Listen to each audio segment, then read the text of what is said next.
It's your girl, the Grown Woman Gamer, and today I'm coming at you to talk about this Kyrie, KD, Nets, Lakers, Phoenix Suns, Miami Heat, Utah Jazz, Toronto Raptors potential trade that's about to happen. But before I get into that, you know what you need to do. Subscribe to the channel, hit that notification bell, and comment whether you agree with me or not. Most of us who are following the Brooklyn situation when Kyrie was deciding whether or not he was going to opt into his $37 million player option had the thought that Kevin Durant was just sitting back and waiting to see what was going to happen. And we speculated that if Kyrie ended up being traded away, that Kevin Durant was likely to ask for a trade as well. But what none of us were expecting was that Kevin Durant had already made up his mind that he was not going to come back to Brooklyn.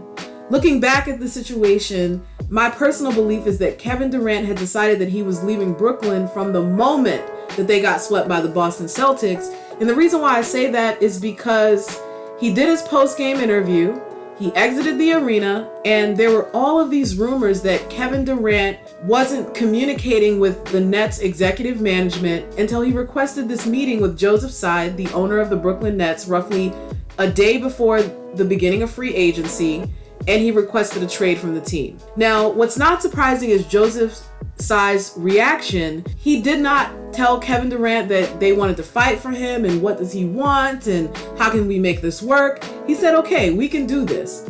We attempted this experiment, the KD Kyrie experiment, for 3 years, and we have a very clear understanding of all the good, the bad, and the ugly that Kyrie brings to the table.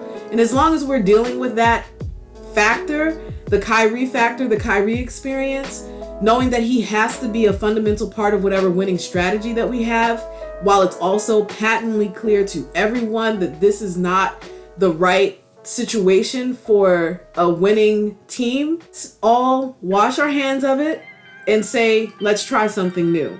And we could have a long, drawn-out conversation about why the Brooklyn Nets are in the situation that they're in now, but that's been talked about ad nauseum. And yes, Kyrie is often at the center of the drama and the conflict, but injuries have been a big issue for the Brooklyn Nets.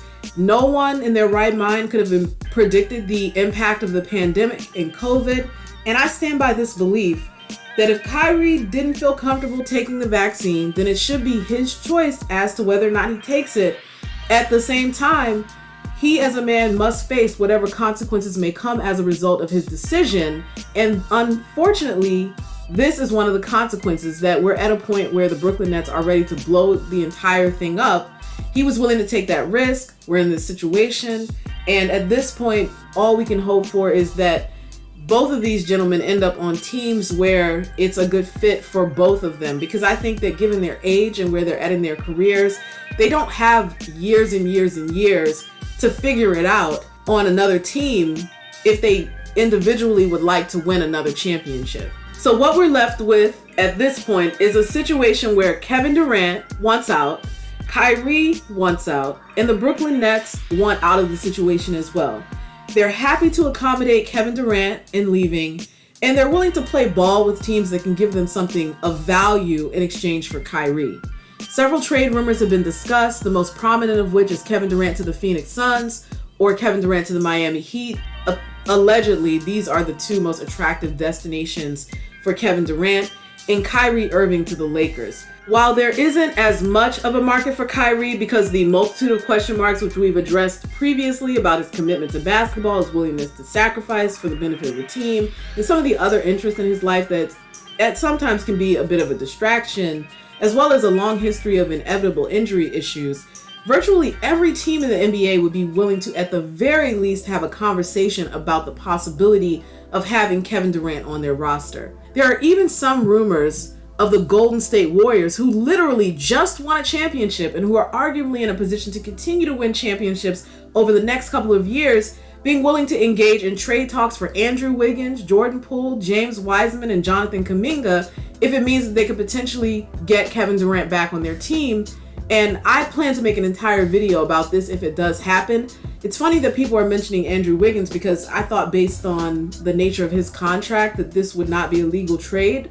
But perhaps if they trade him somewhere else, they can involve a third team in order to make that happen. I don't know how that works. Anyway, but the bottom line is that Kevin Durant is in an excellent position because the Brooklyn Nets are not making a huge effort to keep him on the team. They understand that this Kyrie KD era experiment was a bust, and they're looking to move on and not necessarily become the laughingstock of the NBA anymore or deal with the headaches that they've dealt with over the last 3 years. Me personally, I would love to see Kevin Durant go to Phoenix because this will give Chris Paul yet another opportunity to potentially win a championship before he retires. We watched Chris Paul work tirelessly for the last several years on every single team that he's been on. And as a man who is about to turn 38 this year, the bottom line is that he does run out of gas at the end of the season. And it doesn't make sense to believe that as he gets older, that situation is going to improve. He's a vegan. He takes excellent care of his body.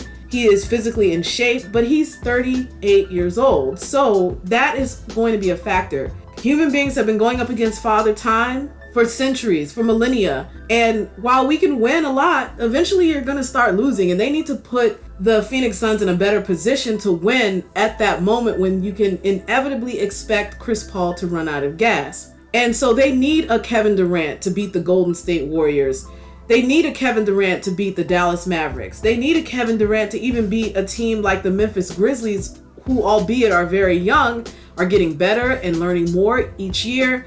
And let's not forget about the Los Angeles Clippers or even the Lakers, but the Clippers specifically will have a healthy, extraordinarily well-rested Kawhi Leonard, a healthy, well-rested Paul George, and they'll have John Wall, a player who is essentially playing with a chip on his shoulders to just prove to the league that he's still got it and he still has the ability to impact a basketball team in a meaningful way. So for the Phoenix Suns, this is a unique opportunity to get a player who we know doesn't necessarily have a vested interest in being the leader like a Chris Paul, but wants to be in a winning situation and who can score effectively against pretty much anyone in the league. And I know that the Boston Celtics slowed Kevin Durant down and they exposed him, and I expect teams to take what we learned in that series about Kevin Durant's weaknesses and exploit it, but they're not going to stop Kevin Durant. Just like you're never truly going to be able to stop LeBron James or stop Stephen Curry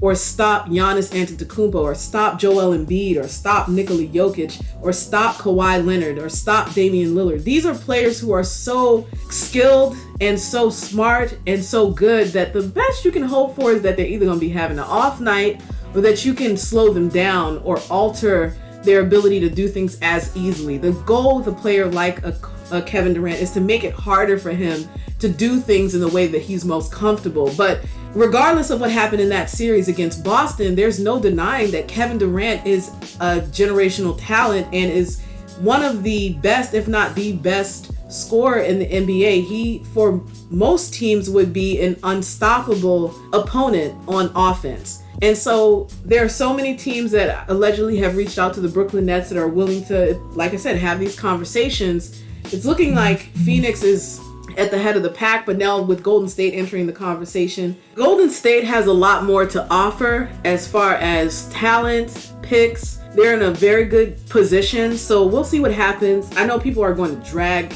Kevin Durant for the filth if he goes back to the Golden State Warriors. Me personally, I think it would be business as usual as far as Kevin Durant's career if he goes back to Golden State. He doesn't care what people think. If he cared about what people thought about his decisions, he would have stayed with Golden State, because Golden State literally, with Kevin Durant, I know they would have had a down year with him with the Achilles and with Clay with the ACL, but imagine if they had both stayed. They would have had a year or two where things were really challenging and it was an uphill battle, but in that time they would have potentially still got James Wiseman and Jonathan Kuminga, and the front office we know with the Golden State Warriors, they're very good, and they would have become like somewhat of an unstoppable team a year or two ago. So I don't know what's going to happen. I hope Kevin Durant does land with Phoenix. That would be amazing. That would be amazing for him, for Chris Paul. I think that would be a good fit.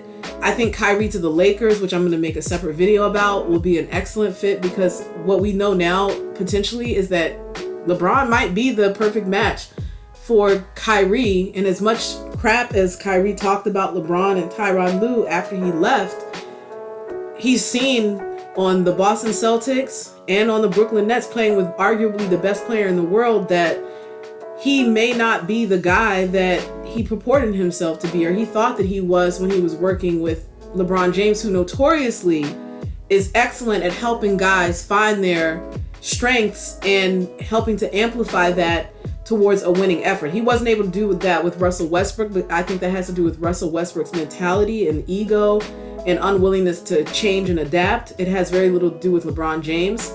That's why they need to get rid of Russell Westbrook, because if he can't get on the program, then they're never going to win with him. We all know that. And Russell Westbrook probably wants out of a situation where he's going to be vilified for another full season and have his legacy be dragged through the mud even more than this last year of basketball has done. So a lot of things are happening. It's an exciting off-season or postseason. And no, off-season. Off-season is the right word. And I'm looking forward to what happens, particularly in the situation like everybody else, and hope to make more videos about the different developments that come out. I hope that you enjoyed this content. This video is a little longer than usual, but if you like this content, subscribe to the channel, hit that notification bell, comment whether you agree with me or not, and I'm out.